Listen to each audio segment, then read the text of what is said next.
Ah, Malaysia, how I miss thee. Seems like only yesterday I was struggling with that tiger, fighting for dear life.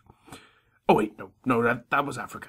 Yes, that's it. I was on a science expedition, braving the jungle of Bukit Fraser. And I was there studying a particular family of orchids named Henkelia with a group of my peers. But again, that isn't why I'm so fond of Malaysia. Kuala Lumpur, vibrant city, all the rich culture and tourist traps you could ever want. I spent many a hot, humid night wandering the streets, watching the world travel by. But again, that isn't the whole story.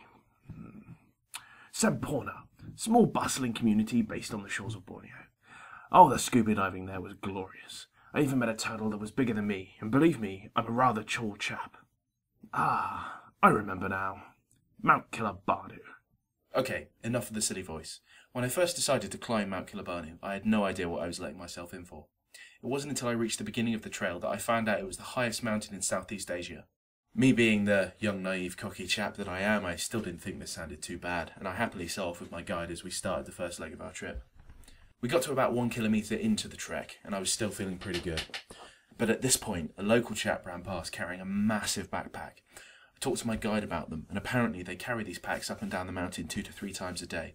He also told me they do it in 3 hours. So I took this as the bar, and seeing as I was carrying a small bag, I thought I could just about manage it. I mean, how hard could it be, right? Okay, it's pretty damn hard, but I was determined to carry on, and eventually we made it to my hut for the night.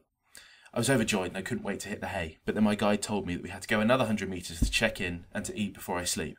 Hardest 100 metres I've ever had to walk in my life. All too soon, my alarm went off at 1:30, and then I was standing outside the building, breakfast firmly in my belly and fire in my eyes. We set off again, and were marching up what felt like an endless flight of steps. Just as I got used to this, we got to a section made entirely of ropes and steep cliff faces. I was about to start climbing when my guide was kind enough to turn around and say, and I quote, "Danger, danger, slowly, slowly, many people die." So with this ringing in my ears, I scrambled up the ropes. After a couple of scares, I finally made it to the top, and the last hall was here. The rest of the trek was barren rock, with a continuous slope to the top of the mountain. It was at the end of this trek, with only 50 metres of the peak left to climb, that I fell from a dizzy spell and managed to crack my knee quite badly. My tour guide wouldn't let me carry on at this point, and I really didn't argue too hard. I sat for a moment on the mountain, looking at the sunrise on one side, with the moon high in the sky on the other, equally as bright. It was beautiful.